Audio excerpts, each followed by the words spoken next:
to prosecute the offenders. These are their stories. Welcome to another episode of Rap in Order. I'm First Class Reg. And I'm Torian B. And how we doing today, sir? Good, man. Good. Good? Let me rub this in like that. Just putting on the baby oil Vaseline earlier today, and then rub it all the way in. Yeah, man. Cocoa butter, baby. Damn, when did we leave off? So last time I think that we recorded, my friend was coming in town. Okay, how did that go? That went amazing. So she had a great time. I felt like I owed her that time because every time I come to Detroit and we link up and, you know, she's the one that like drives and goes to my mom's house and checks on my mom. Like, so she's like one of my really good friends. So I feel like it was my due diligence to make sure that the first time in New York was a great one. So all right, so let's hit a lineup. Yeah, so I took her to Brooklyn. Went to Brooklyn. We went to Sweet Chick. She wanted to go there.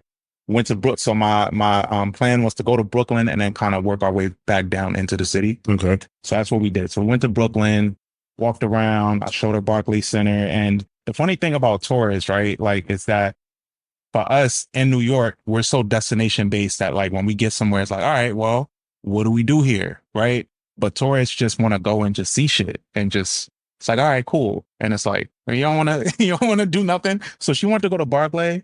She took some photos and she was like, all right, yeah, this is it. And I'm like, that's right. Okay, yeah, you don't want to go inside. Like, you don't want to, she's like, no, yeah, I mean, this is cool. You know, yeah. All right. Yeah, what we doing next? It's like, all right, cool. Well, we can go eat. So we went to eat. And then after that, we worked our way down into the city, went to 34th. I took her to look at Madison Square. Because she was quoting Rush Hour, the end of Rush Hour, like, I always wanted to see the Knicks play. So we saw Madison Square Garden, and then around that time frame of us walking, because we was walking to Empire State. So I was walking to Empire State, and then I was like, someone just told me, like, yo, check these Chappelle tickets, because Chappelle's playing at Apollo. Okay. With Jon Stewart. So I was like, you gotta be so fired, because tickets was just too high. I was like, man, that'd be dope if I could take her to Apollo for like reasonable tickets and just to go to Harlem. What a Harlem statement, right? Mm-hmm. So I looked like the last 30 minutes and tickets had dropped by like $300 from what they originally was. I was like, Ashley, we're going to Apollo. She's like, what? She's like, we're going to Apollo? We seeing Chappelle? And she like almost started crying. It was nice. So like we went to Apollo, saw Chappelle kill it. And Jon Stewart killed it. And then at the end of their sets, they both came back out and just sat on the stool and just talk shit. Okay. For like 30 minutes, just like talking. And it was packed in there, man. And they fucking killed it. And, you know, of course, phones is locked up for those sets. So you really just got to experience it. Love that. And this was all in one day. So like after that, we went back uptown, went to my place, dropped off our things. And then my boy was throwing like a bonfire. So I went to the bonfire. And then that was like perfect timing. Yeah. All in one shot. And the other days she just ate random shit, you know, wanted her chopped cheese. We didn't go to Haji's, but went to like another good spot. And we had like other food that she just never tried before. She had a great time. Really good time. I've had trips like that where I've like brought friends to New York. And the funny thing is when you do that, right? They think they go back home thinking you the littest nigga in the world. God. Because they're just like, yo, how did you know to do all this in one day? Because for most people, one of those things is a one day thing. Mm-hmm. So that's like me hearing you do that. That reminds me like of the times like, I don't know if you remember like my homegirl Brittany from Atlanta that had came up. Yeah, I remember. So when Brittany came up and like stayed with me and like, I forgot, like, we went to like 3 clubs in like one night and like everywhere we went, because like I was a promoter and I knew people, I didn't have, like, we just went straight to the front. Yeah, she was like, all these people know you? Yeah. Like, she just couldn't believe that shit. Yeah. She was like, and you ain't even have to like explain yourself. Like, yeah, just walk right in. And it was funny because even that day in Brooklyn, I ran into 2 different people that I knew from different parts of life. Like, yes. And they just walk like, oh my God, Reggie. And she's like, hey, you know everybody. It's like shit like that. And then when we hit LES, I ran into a couple people I knew there, and it was like, yo, New York, trust me, New York is way smaller than you think. Yo, you know? Yes. Been out here for a while. This really is perspective. I've been out here for a minute. Yeah. I know some people. Nah, it's so funny that you say that, because like I got plenty of friends that really like truly be like, nah, Torian, like you ever go to New York and hang out with Torian? Nah, he know everybody. Like my cousins, like when they come up here and stuff, like to visit, I'll be putting so much pressure on myself to make sure they have a good time. I literally do shit that I would never do to make sure that they have a good time. Fact. And like, so like they go back home or like my mom will call me and be like, well, you did it again because your cousin's telling everybody that they had the best time with you in New York. What did you do this time? And I'm like, oh well, this person was in town, or like I like took them to Coney Island and we just so happened to freaking see 50 Cent performing at a free concert. Yeah. Like just so happened. Yeah. That's really how it be, man, because living in New York and like being of age now and being here for as long as we have, like going outside used to be our thing, but now we don't go out. I know I don't go out as much and you don't go out as much anymore, but we know where the good times are if we need to go out. It's very true. So just being able to be like, all right, let me wrap my head around this. I'm about to be outside this fucking, this weekend, and just knowing where everything is at. And we have the benefit of just some of our good friends are DJs. Yeah. So it's like, so that helps a lot. That does help a lot. Yeah. So we know where everything is. But yeah, shout out to Ashley. She had a great time. That's amazing. What else is going on? Okay. So my birthday passed. I turned 38, guys. Yes, sir. I'm old. I did not do a lot for my birthday for the simple reason, I just didn't want to go nowhere. Mm-hmm. Like truly, like I didn't. And like I have this joke with Sarah where like I'm like, I just want a steak dinner for my birthday. Mm-hmm. And for years, like we would go on these extravagant trips, so like we would go all these places and do everything but eat a steak dinner. So this year I was like, you're gonna give me my steak dinner. That's what I want. So we went to Keen's Steakhouse, which is the second oldest steakhouse in New York City. Mm-hmm. And it's amazing. It looks like a museum in there because it's just very old timey shit. Mm-hmm. Like as you can imagine, like Theodore Roosevelt ate there and shit. Like shit. Like actually, Theodore Roosevelt ate there, and then if I'm not mistaken, there's a Abe Lincoln chair in there or something like that. I don't know what room it is, but it's like, and it's 3 stories high. So like they have like all these like different rooms you can like dip off into and shit like that. They have like a large collection of like smoking pipes, and like just it's just old, like, and just all these like Americana kind of things in there. So they're known for their mutton chops. Mutton chops are basically pork chops, but it's just a different cut of the like lamb chops. It's just a different part of the lamb. Yeah. Or the sheep, it's like whatever. For you that are confused, it's the Benny the Butcher sideburns. Yeah. That's what it is. The mutton chops, the muttons. So yeah, you go there, you have that, and like that's truly all like I really wanted to do. My birthday was on a Wednesday. Like we did that. Like we walked around the city, we got dressed up, and then like we came home and watched YouTube. Fire. That's what I wanted to do. That's like that's truly like what I wanted to do, and I did like that. Shit like that is great, man. Especially you have a partner that's just down for shit like that, and just and just chill out at the end of the day. I was impressed. Yeah, but low maintenance. Yeah, we get, the more low maintenance we get. Yeah, man. Especially like when you do a lot. But I do think that next year I don't know why, but like for some reason, like I kind of like and maybe I'm wrong. I'll figure it out as the year goes on. But I might do something big for my 39th instead of my 40th. Okay, I'll figure it out because the thing is that my 40th will be Sarah's 35th, and I kind of want to do something big for Sarah. Okay, so I kind of want to offset the years. Okay, yeah, shit, it is what you make it, man. Yeah, it is what you make it. But what else? So I was gonna bring up, because we both, you've seen it twice now, but Deadpool and Wolverine. Yes. For those that haven't seen it, spoilers. No, I don't know how you haven't yet. I don't know how you've avoided, or if you've avoided. It's on Twitter. Entire movie. Watch it on Twitter. That shit is insane. Like, it's crazy how much this movie is online. But I spoke to somebody yesterday, one of my coworkers, and he's like, "Yo, I haven't seen not one spoiler, and I'm seeing it in a couple days." He's lucky. Yeah, he's very, very lucky, man. But needless to say, we've seen it. What you think of it? I know the first time you saw it, you was like, "Yo, it was just okay." I think I was being too critical. It was a good movie. I wasn't like, super duper blown away, but I also know that like there's a lot of scene where I'm finding out there's a lot of shit that was edited out. They shot a lot. They shot a lot because Cyclops is in it too, and they're throwing like leaf photos of that. So I'm pretty sure like there's even more stuff that like just got like left on the cutting room floor. So with that being said, and like the expectations, because I'm like I kind of wanted to see like all the entire X-Men team, and like, and I get it, like certain things will get lost in the story, and that's just my imagination like veering off too much, and like I had to like wrangle it in, and then just understand like the premise of the movie. Was it a good movie? Did the job get accomplished? The things do did happen? It set up and did it properly? What so there set was up two things exactly? Yeah. So there was two things that I think were the purpose of the movie. One, it was to set up what's going to happen next. And two, it was a big apology for this past phase. It wasn't people that weren't that receptive to phase 4. And the multiverse and everything like that we got, right? So I think Deadpool is such a cheat code for Marvel, and they're using him properly so far. I agree. So I got all of that out of it. Yeah, right. I don't disagree. Like I said, like the cameos were great. All the costumes were like spot on. Like they did such a good job with the costumes.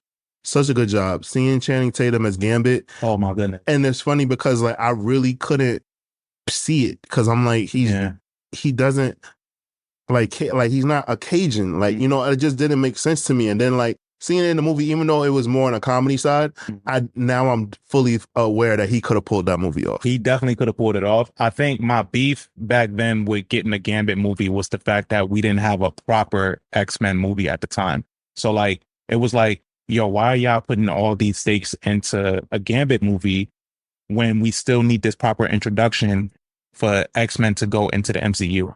And back then, I was just like an afterthought, and they were focusing on a Gambit movie. And I'm like, man, what the fuck is Fox doing? We haven't even properly gotten Gambit in an X-Men movie at that point. So I was like, what are we doing? Right, because he was in Wolverine originally. That was a terrible game. Yeah, so it didn't make sense back then. I think now it works with him being a side character. I'm still not invested in it being a full movie because how could they do that with that accent for a whole movie and it not just be a comedy? Like it just gave off comedy vibes, and so he works as a side character with that. That was good. I wouldn't mind seeing him like and that like be a part of like the X-Force with Deadpool and like do that. Like I get what you're saying. Him as a lead, you just like nah. I'm gonna laugh the whole movie. Exactly. Like even when bad shit is happening to him, like I'm still gonna laugh. Right. Obviously seeing Wesley Snipes as Blade like was like the, you know, like the audience went crazy for that. I realized that I had to stop doing this, and like Reg tells me all the time. So there's certain actors that like I just have in my mind like to see them a certain way, and like seeing them age and like how they change as they get older like fucks with me. So that's Eddie Murphy, that's Wesley Snipes, you know, Martin Lawrence, like they like seeing them age and like remembering like where they were when they were in their 20s and their 30s as actors, as people. People change, people evolve. You know what I'm saying? Like certain things that it just happens. For me, it's very hard to see that, and I'm just like, damn, like I miss how they were at this time. But then you gotta remember like that it happens. Like you know, people change, and like I have to become more accepting of it because I'm pretty sure there's people that like I probably might have not had like deep conversation with since my 20s that talk to me now, and they'll be like, yo, what happened to you? Yeah. And that's a good way to think about it. I think there's certain actors where I just appreciate how they are now. Like, you know, like Denzel is turning 70 this year. And he's still like, he still has like that spirit that I like, you know, he does laughs like his laugh is just like he laughs uncontrollably. But then also there's the element of him that I appreciate because he's not on social media. He's not overexposed. That's what I like about Eddie too. Like he's just aging and he still looks the same, but he just, you know, he's older. He looks wiser. You know, with Martin, I think what it is that I guess part of it for me, I feel like I'm being lied to about his health a little bit. And it's at the end of the day, it's none of my business, right? But it's like, man, don't lie to me. I know something is off, bro. But I thought it was so he deny having a stroke, or he didn't. So they said like they were concerned about your health, and he was like, yo, I'm fine, I'm the healthy, I'm really healthy, like I'm good. Like he just umbrellas it with that. Okay, because I'm almost sure he had a stroke. Like you can look at like there's like I'm not saying that like guessing. Like I have relatives that have had strokes. I think he had a stroke, and I think like he just don't want to talk about it. Like he went through rehab, he did what he had to do, and he has enough money to make sure that people don't know exactly what's going on. So that's cool. But seeing Electro was cool. Obviously, seeing Chris Evans reprise his role as Johnny Storm was cool. Yeah, which really cool. Which I think, well, we'll get to that part. Which I think like also set up to answer questions for Marvel fans going forward with characters and stuff like that, playing dual roles. The villain in the movie, Cassandra Nova, was really cool. Mr. Paradox, me and Danny had this conversation, and I'm not 100% sure. So if you Google Mr. Paradox, apparently he's a variant of Morbius from the Loki show. So Danny was telling me, he was like, yo, he's a variant of Morbius. But when you Google it, it says that as well. But then I saw other people saying like, yeah, Marvel saw that, but like, no, Marvel just separated it. Like they're just two completely separate people in the Marvel universe. Yes, in the comic books, like they're variants and everything like that. But so it was just something where I was like, who is right? And so I left it alone because I know when I disagree with Danny, he wants to fight. So I just left it alone. Yeah, and now this is a future version of Mobius, right? So like, so I just had to like leave it alone because I like they didn't allude to anything with Morbius, but like when you Google it, it says that. So I left it alone. But yes, again, I really like the movie. I like the trailer. I'm gonna tell you my favorite scene of the movie. My favorite scene of the movie was when he was talking to Happy Hogan. I love that scene. There's so many Easter eggs in that scene. Yeah, it's crazy. That was my favorite. Like, completely. Like of the whole. Like I understand other things happen, fight scenes, all that, but that dialogue and that interaction in that scene was fucking. And it happened so early. And chef kiss. Like it really sets up so much in the movie. Trying to think, what's my favorite scene in the movie? Favorite fight scene is when they're in the void, and so the first fight scene, the first one between him and Logan and Logan. Yeah. That was a good fight scene. Yeah, yes, it was. No, actually, no. It's the car. It's the car in the car. The fight scene. The fight scene in the car was. But but what was so dope about the fight scene in the void was him being like, nah, like people waited for this. People waited for this. It's about to go down. I wish we got like maybe 2 minutes of Hulk when we saw Hulk. Budget. Yeah. Right when it went over the budget. So Hulk is one of those characters you either get like that much or like a lot. So they did it right. They did it right. Yeah. Seeing, and then, also another highlight, seeing the different Wolverines and seeing, I was hoping, I knew about Henry Cavill, but I was hoping that we were going to get Harry Potter as Wolverine as well. Oh, that would have been crazy. That would have been crazy. I feel like they filmed it. About that. I didn't think, because they talked about him being Wolverine as well. Yeah. I feel like I really genuinely think they filmed it. Yeah, that would have been crazy. But yeah. But also a tidbit that I just saw today, Wesley Snipes' appearance in this makes him the longest running character. Congratulations, Wesley Snipes. Yeah, makes him the longest Congratulations. World records, because at first it was held by Hugh Jackman, because he played the same character for 24 years. And Wesley being in this reignites him being Blade from 98. So fucking congratulations, nigga. Longest running. Also, so comic. All right, let's just get into it. San Diego Comic-Con just commenced.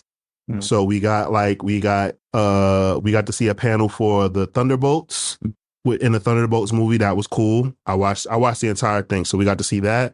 We got to see the panel for the Fantastic Four, which I am a huge Fantastic Four fan. Like I just love the dynamic of their family. I love their storylines. I've read multiple stories for the Fantastic Four. So seeing like what the premise is and seeing like that they just did test shots and they made that a fucking trailer. That's, do you understand? Like that leaked trailer is not the trailer. Yeah. That was just for Comic-Con and they just did that to give friends a tease. And they did that in like a day. Oh my God, I'm so excited. That trailer's gonna be crazy. Yeah, so because they did that, and they've been doing Hall H for years now. So like they know what comes with it. They know shit is gonna leak. So they made it specifically for that. Right. I think that's dope because like I was explaining to somebody, I'm like, that's not the trailer. Like they haven't even started production on the movie yet. Like that was just like test shit that they did, and it just looked fucking amazing. I wish New York's Comic-Con was half of what they get out there. I wonder why it's not. And I don't have an answer. Like, I wonder why it's not. I'm gonna ask. It's the center that it's at, because it's at Javits Center. Yeah, it's either that. I don't know. It could be multiple things. I'm gonna ask my cousin though, because he goes like on a regular basis. Yeah. And then, we got the announcement of all announcements that Robert Downey Jr. is coming back to the MCU as Victor Von Doom, Doctor Doom. That's very specific, ladies and gentlemen. Yeah. That he's coming back as Victor Von Doom. Yeah. Not as Tony Stark Iron Man. So there's I saw a little animosity toward that. I think my thing with that is that I wish they cast because I think I know what direction they're going down, but I wish they cast a actor that wasn't as well known as Robert Downey Jr. because Victor Von Doom, like his mask is on, like his mask is, part of his element. And I think with this, it might compromise the character a little bit because we're going to see his face a lot. It's Robert Downey Jr. You don't pay that much to not see his face. We not going to see this. You don't think so? I don't know, man. I think that. Oh, well, I'll let you finish your thought, and then that was okay. Part of it, yeah. So I think they are going to cover his face. He's Victor Von Doom, and the whole thing is that like in some of the Fantastic Four comic books, the gag is that there's nothing wrong with his face, but like he has like a scratch on his face, and he thinks that he's imperfect and that he's ugly. So like that's like the gag of it. And then there's some where his face is so deformed and fucked up that he actually can fix it, and he just won't. Yeah. Right. But I think I think RDJ, now that he's won this Oscar for Oppenheimer, is now so arrogant. He's like, yo, I can wear this mask and I can do this character and like be great at it, and really, really cement myself as like the fucking, you know what I'm saying, like the fucking actor of all actors of a generation. Do you think he's gonna put on weight? Or to make that, I don't think he has to. No. I don't think he has to. I really think what Marvel was trying to do is basically show that like they can make the most beloved character, and maybe Robert Downey Jr. like him and his ego really thought this, make the most beloved character of the whole first run of Marvel become the most hated character. It's kind of like Hulk Hogan turning into Hollywood Hogan. Hollywood, yeah. And seeing like if you can do that. And I think RDJ wanted to take on that challenge. Also, I think he didn't mind the money that they're going to give him. So they were just like, listen, if it ain't broke, don't fix it. I think that they had to do this because Marvel to many people wasn't doing well. I was cool with it. I was cool with going through the motions and figuring out I was going to watch it regardless, but they weren't getting good feedback. Black Widow, a lot of people weren't happy with. A lot of people didn't like the Marvels. I like them. Yeah, I like the Marvels. I like Black Widow. What else came out? The TV shows. Like some people like didn't get WandaVision. I know. A lot of people didn't get the TV shows and stuff like that. WandaVision, Hawkeye, Captain America, Winter Soldier, like. There were, Loki, like some of that shit, some people didn't even watch. And I think that they were like, all right, we got to do something. We got to make a splash. We got to do something that's going to get everybody's attention. What's going to get everybody? There was only two things that they can do to get everybody's attention. Two. That was bring back Robert Downey Jr. or bring back Chris Evans as Captain America. And I think, and Chris Evans has to play Captain America. But I think Robert Downey Jr. he's a really good actor, and I think that they were able to do that. And I think that bringing back the Russo brothers because you got if you're gonna bring back the nostalgia, you got to bring it back. That's just like if you're an artist, like you like, listen, we going back to the basics, like you know what I'm saying. So all right, cool. Let me get the producer I started with, like let me go record. Jay-Z, like let me go record in the old studio. Let me put on my Biggie Jesus piece chain. Let me not cut my hair. You know what I'm saying, like. Little shit like that. So I just think Marvel was just like, all right, cool. Like there are kids that were like there are people that were children when they saw the Infinity Saga. Mm-hmm. So now they're growing up. So now it's like they hear that name is familiar. And there's people that are thinking about, Winter Soldier as being still the best one. And so I think they released a statement that said that it's going to be in line with that. Yeah. So I'm not mad at it. I've seen also people talk about Jonathan Majors and people trying to say that, like, Robert Downey Jr. has like a rap sheet like long as like a Lifetime Criminals and everything like that. And I'm like, Robert Downey Jr. was a drug addict, and like detriment to himself. Yeah, he was a detriment to himself. He got in trouble, and he was blackballed and wouldn't get insured for years. He made his he worked his way back, earned people's trust, and then he put out a couple movies. Like, you ever saw the movie Charlie Bartlett? No, I've heard of it though. It's actually a really good movie. Like, he was in that movie, and like as like the principal, like he wasn't even like number one on the call sheet. Like, he was like doing like straight to DVD movies that like nobody's heard of and shit like that. And then like he got the opportunity to do Marvel, and at that time, like, doing superhero movies wasn't a prestigious job. Yeah. So I think that people like are forgetting that, and I think things are being convoluted because like now Iron Man, you can't go somewhere without seeing like Iron Man or the Avengers. And that's because people are making it a black and white thing. Yeah, I don't think that Jonathan Majors wasn't given a grace. And truthfully, like, I'm one of those people that believe that Jonathan Majors is still going to be in MCU movies. He's just not the face of the big franchise anymore. Yeah, I think we'll see Kang. We're not done seeing Kang. We're not done seeing Kang, like, because like there's loose ends. It's just easier to just like not talk about it and like leave things where they are, let people think what they want to think, and then deal with it afterwards. So like, now like he won't be at the Comic Cons and at the press junkets and stuff like that, because other people have gotten in trouble too. Jeremy Renner has gotten in trouble. Yeah. Well, he had allegations. Nothing came of it. I forgot his name, but the young man that played Aquila. Ezra Miller, like I know his name. Yeah. And I think Ezra Miller's done. Like, it's just that they spent too much money on the fly, so they had to put that movie They had to. right? And that movie, like, it was good, but it wasn't that good. But nah, the young man who played Namor. Oh yeah. He got in trouble. He got in trouble. He had some bad press because they said that he was like making the woman, I think she's a burn victim. Like he was making a blonde, like make her feel uncomfortable. I forgot like what the fuck he said, but like it's fucking weird. So, like, people, there are people who are signed to them that have controversy. So I think that like they just gotta lay low, like, and they just like, yo, you know what? Don't say shit.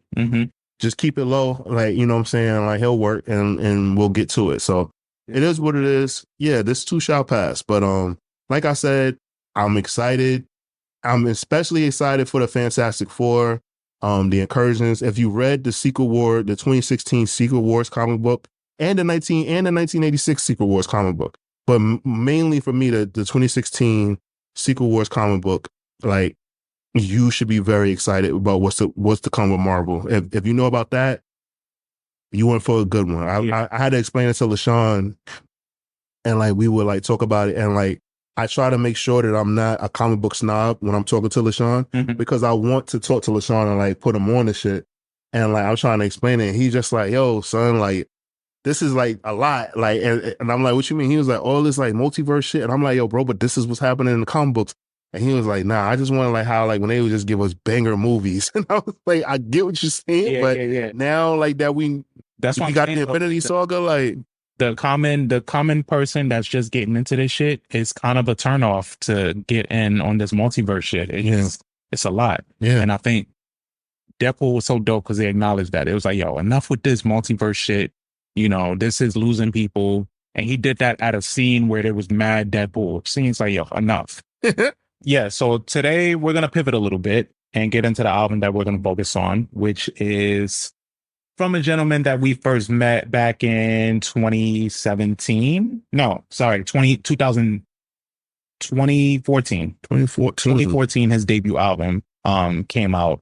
And West Coast representer, a fresh perspective on for the West Coast, and especially at this time, because 2 years prior, we got a completely different perspective with Good Kid, Mad City. And I think this album, when it came out, kind of built off of that, but took it a little different, took a different turn on it, which we're going to dig into. And I'm talking about YG. YG's debut album came out, My Crazy Life, March 18th, 2014. And it featured guest appearances from T-Fly, Lil Wayne, Schoolboy Q, J-Rock, Big Mill, Drake, and a few others. Album was supported by 4 singles. Those singles included My Nigga, Left Right, Who Do You Love, and Do It To You. The album peaked at number 19 on the Billboard charts and went on to be certified platinum. And My Nigga specifically debuted at number 19, sorry. And that one was certified 5 times platinum. The album itself, just to go back, was certified platinum in 2017, 3 years after the album came out. What were your first thoughts on this album?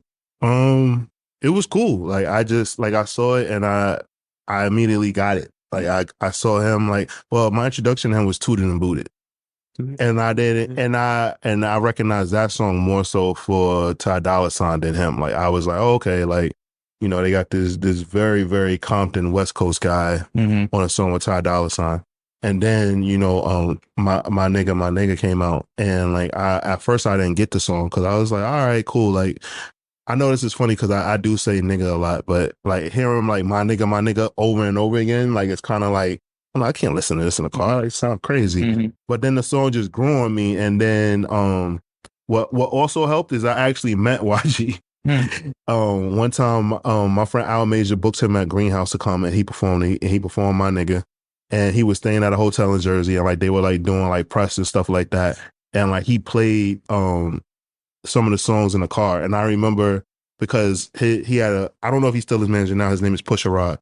Okay. They were in my car. And we had to take them back to Jersey because like Al, I don't know if you remember my boy Al Major or not, but like so Al this is years later now. So like Al basically used to like do shit like get in contact with like artists from out of town and like get them booked at like clubs in New York City, but like make it sound a lot more make the situation and things sound a lot more glamorous than what they were. Like make his money, like obviously make money for the artist, but like it would just always be something. So like the guy Pusha Rod was very hip to that. So like I forgot how much money, like, you know, it wasn't a lot of money back then. I think like YG got paid like $5,000 to like make the appearance, come to Greenhouse, like basically party and then perform my nigga, get bottles and all that shit. So he did that, and I remember like we was in the car. So it's me, Pusha Rod, YG, is it Slim 400 and like one other guy. Mind you, this is when I had the black Pathfinder. So like it looked like a you know, a SUV truck, so they just dealt with it, but like it wasn't right. Long story short, like they were just talking, and I was like, yo, like when's the album coming? Like just making conversation. And like they was like, oh, we got it right here, you want to hear it? And like this was when CDs were still CDs. So like they played it, and like so I heard some of, like it wasn't the finished album, but he had like songs, like, and he had so many songs. Like he had songs with like Crooked Eye and shit, like. And I remember like that's what got me excited for the album, because I was like, oh, like, all right, cool. Because at first I was bullshit. I didn't really want to hear the album, but like I was just making conversation. Yeah. And he played it, and like, you know, on the trip to Jersey, I got to hear it, and I was like, all right, that's cool. So like, shout out to you, Pusha Rod, and shout out YG for that ride, you know? Yeah, I never heard that story. That's funny. Yeah, that was a pretty cool story. Like, because I'll be honest with you, like, it got awakened because of this, but like, not saying like I didn't give a fuck, but at that time, I didn't look at YG like that. Like I was just like, all right, like this kid's coming out. And I guess like it's like a memory that I just didn't put like in the highlight films of memories that happened to me at that club. Yeah. And then when I think about it, I'm like, nah, that was a pretty dope fucking story. Yeah, that's fire. Especially looking back at that. Yeah, exactly. I think for me, it's crazy, right? Because this is 10 years ago. Like YG's been around for 10 years. Just like that. And even thinking about 2014 being 10 years ago is wild. But like you, I remember listening to when My Nigga came out. My Nigga was so popular that like back then it used to be songs that people would use like in the early social media days, like on Instagram, and like it was in skits. People would use it. And I think that helped with the popularity. You know, of course, TikTok wasn't around, but it would have been a big TikTok song in that vein. And I remember listening to YG back then and not really feeling like he was going to be one of those artists that stuck around.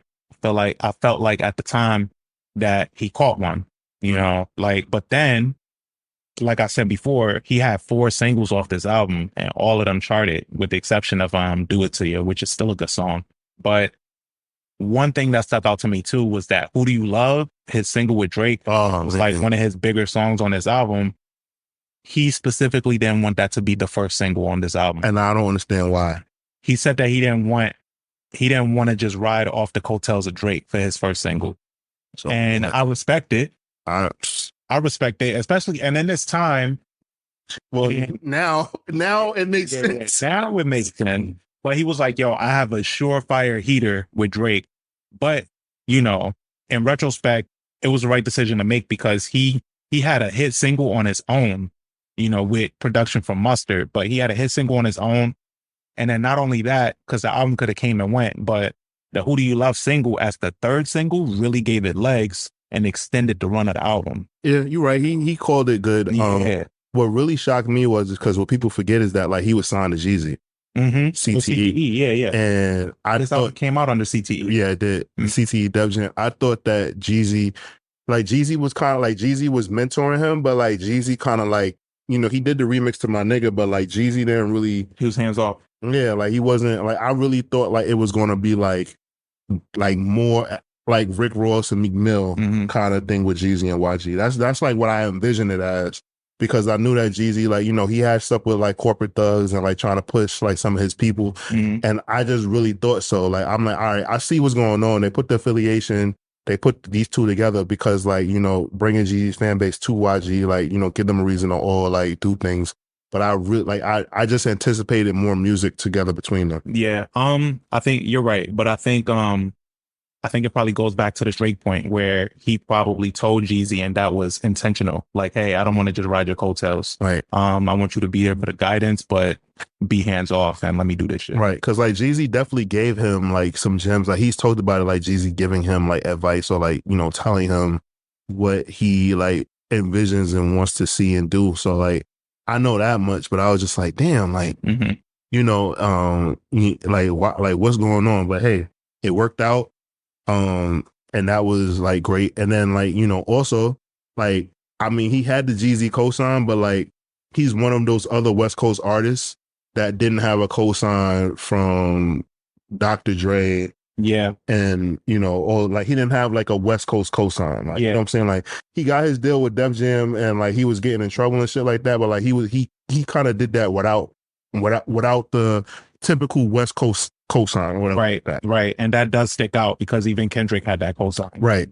You know? So I thought that was very significant and everything. Yeah. But I just remember when I listened to this album back then, I was like, I didn't know what to expect. I kind of wrote him off, not like as a one-hit wonder, but I was like, I don't know what to expect from this guy. We'll see what happens or whatever. But then I dug into the album and I was pleasantly surprised by the fact of how intentional every song is, how it weaves into an actual story. And even back then I was like, damn, like I know this took a while for him to conceptualize, but it came out at such a good timing because it came out after Good Kid, Mad City. And Good Kid's perspective is built off of the fact that Kendrick wasn't a street kid. Right. You know, he was around for the things that was happening. And then with him being able to put together words and being a wordsmith the way that he was, he built it into a story of being like this kid that's in the hood that witnessed all these things. And then YG came from a perspective of, I'm in the hood and I'm part of the hood. And this is the story. This is my story. Yeah, this is what we do. We rock. Yeah, this is what we do. Yeah, this is what we do. So and then you go through the consequences of that. Yeah, and it's a real story. And it's like, holy shit! Like it took me by surprise when I heard the album. Okay, so I have one question before we get into the album. Would you say I'm not gonna say like the best, but would you say like this like would go in like one of the top 5 and you know we always do rankings, ladies and gentlemen, so don't act surprised. Like would you say this is like one of the top 5 West Coast debut West Coast rap albums? You know, off top, not giving it much thought, because you know when we come up with these, we gotta think more. I'm sorry, I know I put you on the spot. I'm sorry. It's okay. I'm cool with saying that it is. I think it is. I think it should be held in higher regard, you know, because off top, I think about Good Kid. I think about the documentary. I think about, you got Doggy Style. Yeah. I think about Doggy Style. The Chronic technically is Dr. Dre's solo debut album. Yeah. Right. So when for me, I say yes. Yeah. Like, you know, because like obviously like you have like the Dog Pounds dog food that a lot of people like really love and that's really beloved in the West Coast, right? And then you have who else can I name? I mean shit, a lot of people like Schoolboy's debut album. Yeah, it's better than Schoolboy's debut though. Right. And then you have like real nitty gritty like West Coast fans that'll say like DJ Quick's debut album is amazing. And even MC8. I think even Ice Cube would acknowledge that his debut solo album wasn't as strong compared to like his second album. But you know, like Ice Cube was fucking on fire at one point. Yeah. Yeah. That's something I really want to dive into. One day I'm gonna get you to do an Ice Cube album with me, and we're gonna talk about this before. I'm down to do Death Certificate. All right. I just want to talk about how at one point he was the greatest rapper in the world. Okay. Like, and that's not me. That's not me even like being using my like old head like rapper bias. Like at one point he was the greatest rapper in the world. Like he was the most talked about, most known, most controversial, greatest. Like people thought his raps was the best. Like I think even Complex, you know how they do that list? They do. Best rapper alive every year. Yeah. For every year. I want to say 90, 91 or 92 was his year. His? Yeah. Okay. Because I want to say I think 1990 was a Tribe Called Quest and 91 was Cube. Something like that. But yeah. So this album, getting into it, it kicks off with the mama speech intro, which is some wise words from his mom, you know, staying out of trouble and all of that stuff, which is great. Yeah. Which is a really, really great intro. It could be, you could hear some shit like this on like South Central or like, you know, all those classic hood West Coast movies, you know, and I think that was part of his inspo too. But then it kicks off into BPT, which is Bompton. And reading later on that he wanted this album to be initially called Bompton. And Jeezy told him not to do it. Yeah, it makes sense. You know, why? Because you can tell he conceptualized this album to be called Bompton. It's just My Crazy Life also fits. But BPT is a knocker. Like DJ Mustard tapped into like his Dr. Dre type production for this one. Yeah, he did. It sounds like some Dr. Dre shit. And then leading into that takes us into I Just Wanna Party. Our first featured song with Schoolboy Q and J-Rock. Yo, bro, like this, like, so when I listen to this album, I instantly think about John Singleton and the Hughes Brothers influence on West Coast rap. Like it's like West Coast rap influenced them and they influenced the West Coast rap. It was like a very equal give and take. Yeah. Because when you listen to a lot of West Coast albums, it sounds so cinematic. And I think that's also because like they're right by Hollywood. So they know like people that know how to use like camera equipment and like film, and they see movies being filmed all the time and stuff like that. So they just I think they just like how New Yorkers naturally have a better fashion sense.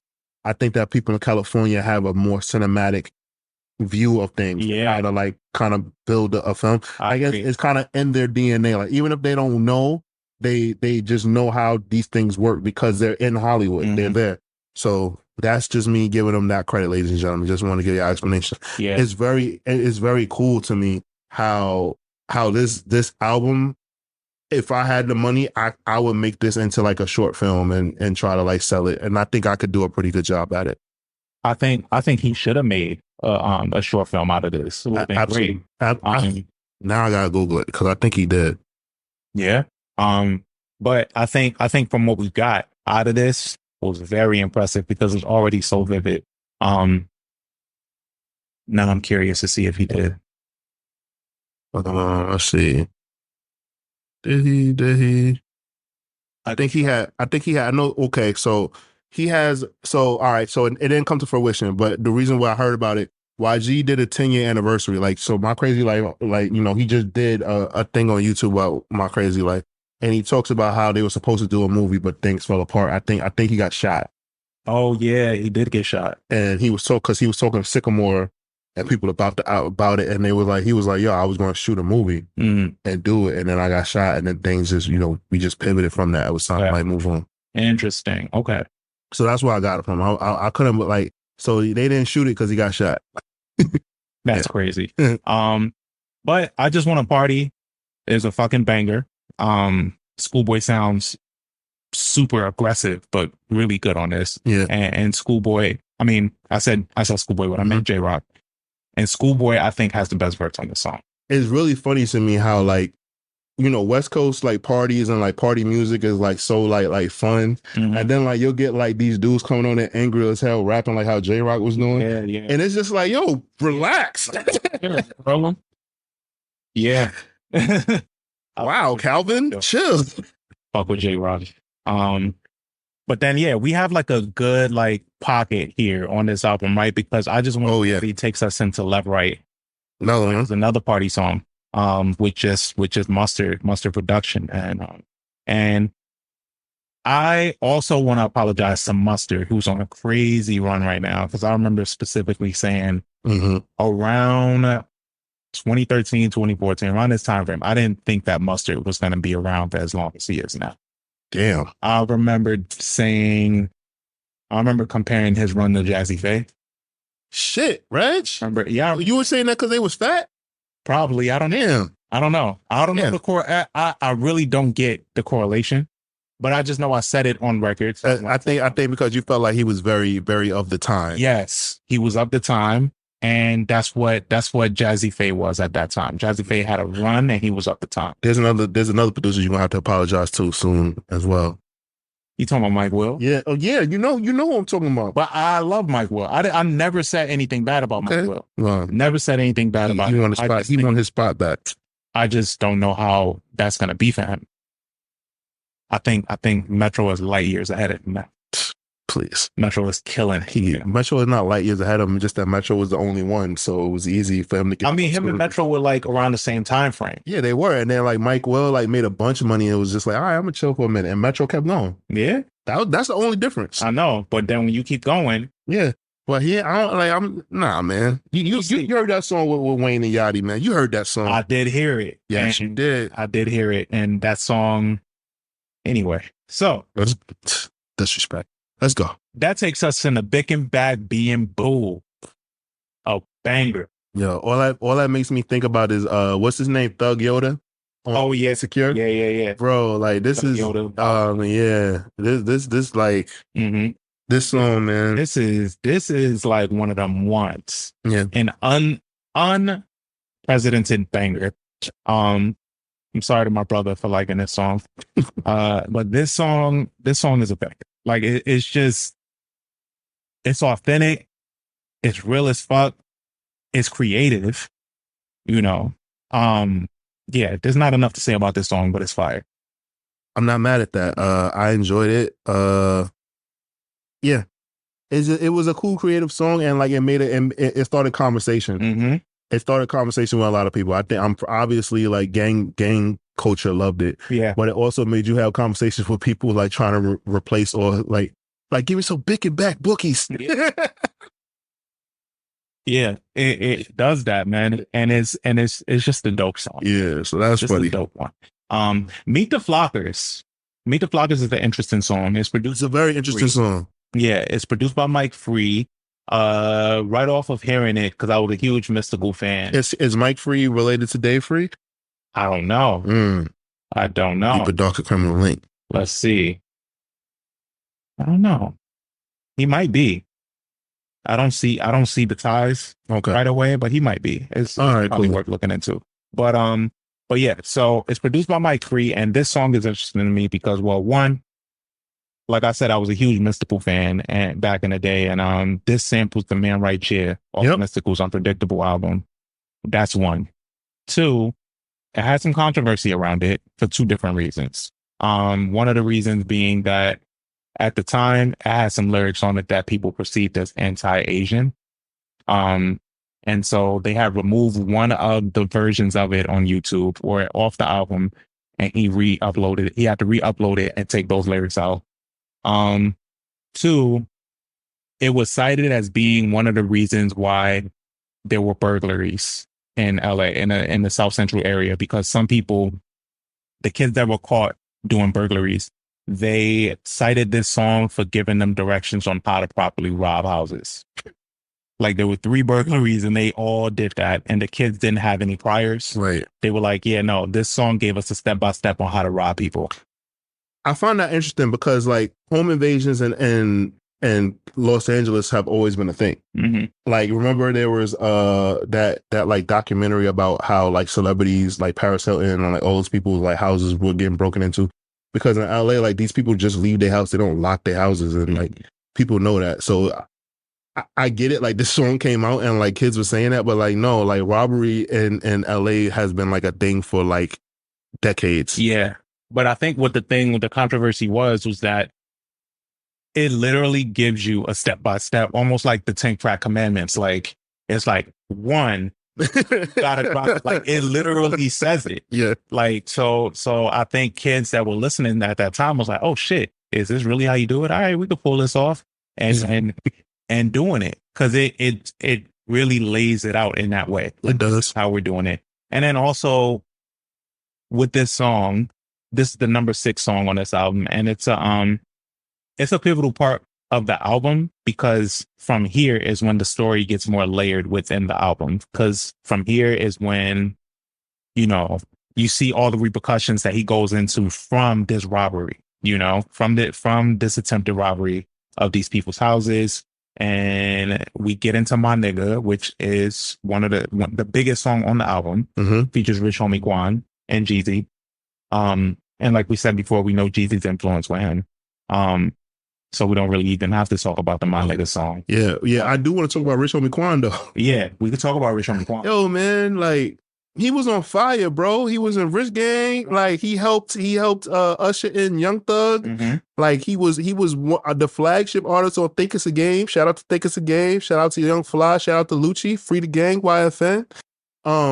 But yo, like he messed up that verse at the Hip Hop Honors. Yeah, and Biggie's verse, and it seemed like hip hop just stopped fucking with him.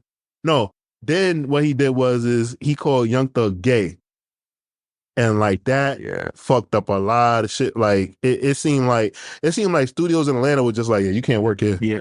You know what's funny about him fucking up that verse, you know, when you look back at that, it's like, yeah, that was fucked up. But then why did y'all even have him doing that in the Little Kim, I think Little Kim was just trying to do something like to include like newer people. Yeah, and I think because her and Quan was connecting, I think she thought it would be really dope. And I feel like what happened is, and I don't want to put this on all Atlanta niggas, but like a lot of the times when niggas from Atlanta meet people from New York, they tell them how much they love New York and tell them how much New York influenced them.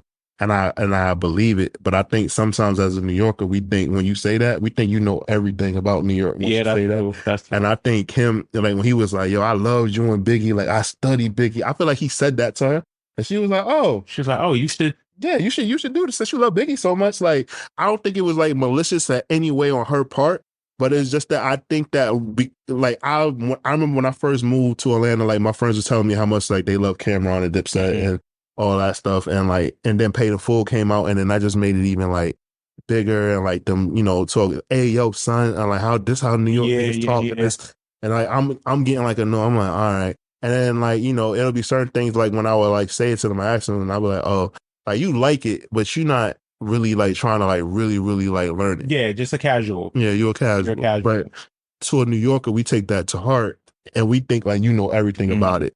I really think that's what happened. Yeah. And then Lupe Fiasco did the same thing with the Tribe Called Quest that he got in trouble for and then that was like the first crack of us finding out that Lupe Fiasco wasn't the nerd that we thought he was. I would say that one was more painful than the Rich Homie Quan thing. It was because we thought we didn't realize that the label told him to become like a skateboard enthusiast. Yeah. That was all by design. Think about like, yo, man, unearthing some of this shit, finding out some of these niggas wasn't nerds the way we think that they nerds, bro. He actually got in trouble, with, not trouble, but beef with the ice cream stickers. Yeah, I remember. Yeah, him and the dude Terry Kennedy, and now we finding out Terry Kennedy was a fucking murderer. Yeah, he was beefing with him wasn't the smartest. Yeah, he had such a run. He had niggas wearing Supras. Yep, yeah, he did. All right, but yeah, back to the album. So we go off of the My Nigga song into Do It To You. featuring T-Fly, where we find out that he's fucking his side chick, right? And treating her like a main almost. But then at the end of the song, he finds out that his side chick, no, that his main girl is fucking with somebody else. But then this is where the storytelling and the sequencing of this album is so good, because we go into Me and My Bitch, and it features Tory Lanez, which when you think about it too, like, damn, Tory Lanez been out for mad long. Yep. But Me and My Bitch, he talks about his trust issues with women and going down that path, and it directly ties into her fucking with somebody else, right? Because he's uncovering a real story in his life and how it went down. So I think it's a really good song. Terrence Martin is credited on production on this, which I thought was really cool. And then of course we get into Who Do You Love, right, which features Drake. You know, big moment on this album, big single for YG. You remember hearing this one? Of course. For the first time, like I just thought that Drake's flow on this shit was fucking. Yeah, he sounded good. Oh my god, man! Like Drake floated, bro. Because it felt like he kind of like used like a Oakland kind of Northern California flow, and like I really like appreciated it. And I was like, yo, this is some good rapping right here. God damn it! Yeah, he sounded really good.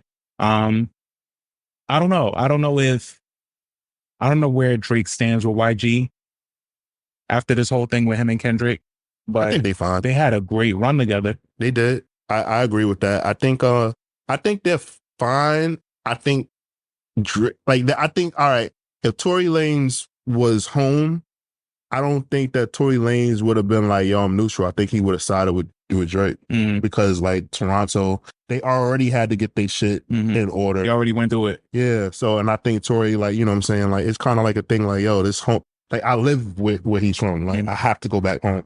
I don't think we can go to Toronto anymore. I was just going to say, what about, I don't think Abel really, but also like Abel has people that are solid in Toronto as well, you know, Cash, like those people. So who knows? He has his own mob ties. As I might say. Yeah. So funny enough, you know, you got a Drake feature followed by a Kendrick Lamar feature, and that's on Really B, which is Smoking and Drinking. Right. And on this, you know, these niggas is just unpacking their vices and their struggles of like, yo, this is why I be drinking, this is why I be smoking, this is what I got going on, this is what I got going on. Yeah. This is how I escape. Right.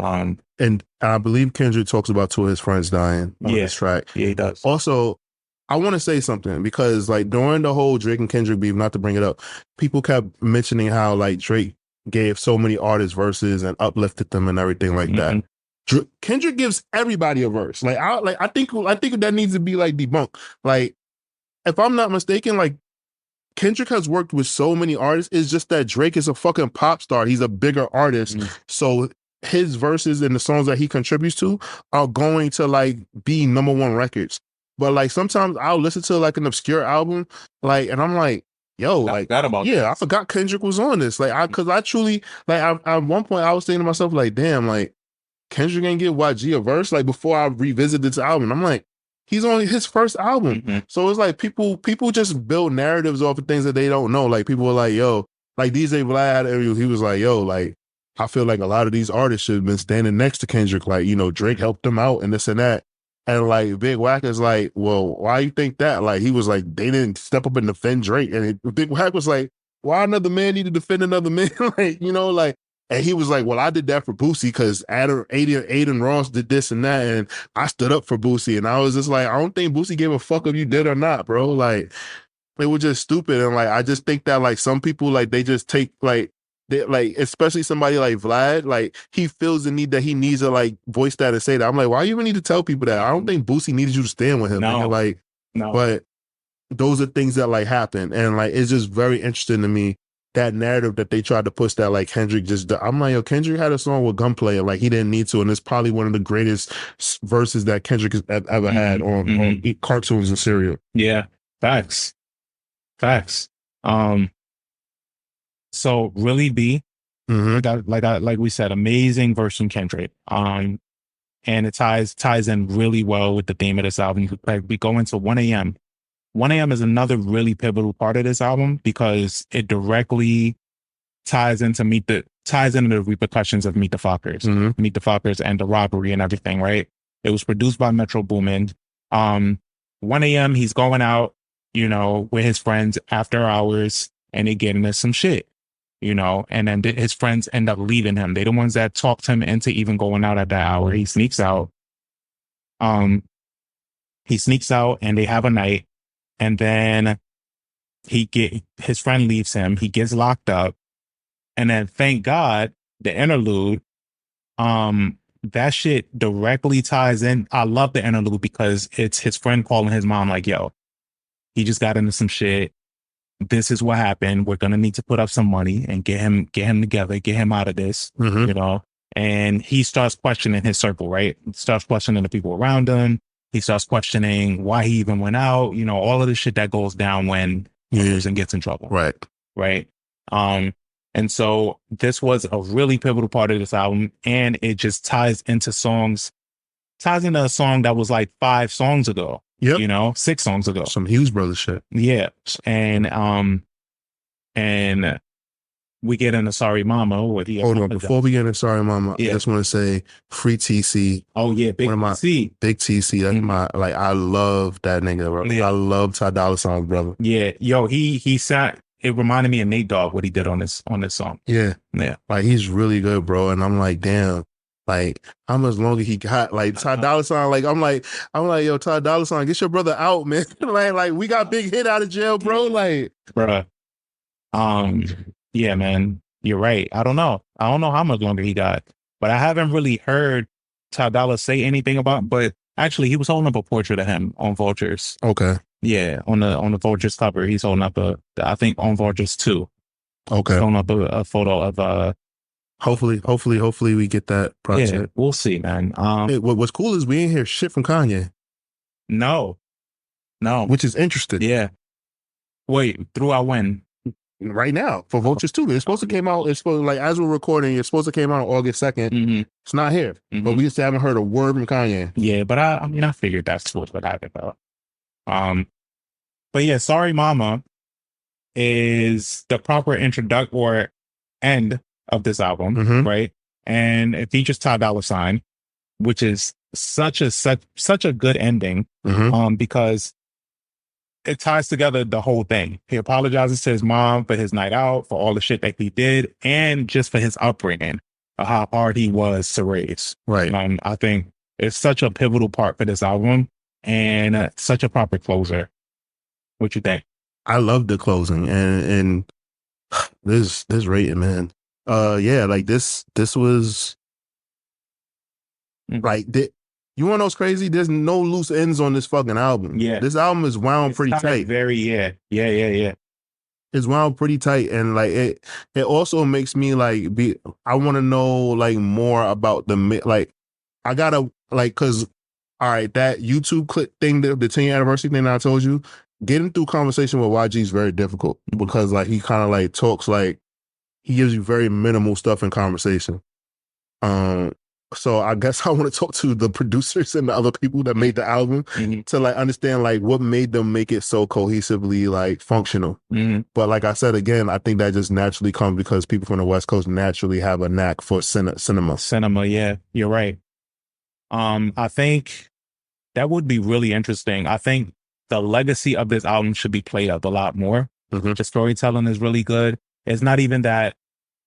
I think because YG has such a great story, he doesn't even necessarily have to be such a great MC because he's not this like talented wordsmith. Miracle, yeah, but his storytelling is good enough to where the production just needs to be really valid and, it needs to be very concise because even his follow-up, Still Brazy, was really good. I actually don't think he has a bad album, but this album out the gate changed a lot of people's perspective of how he would develop as an artist. True. Yeah. So you want to get into ratings? Yeah, man, let's get into that rating.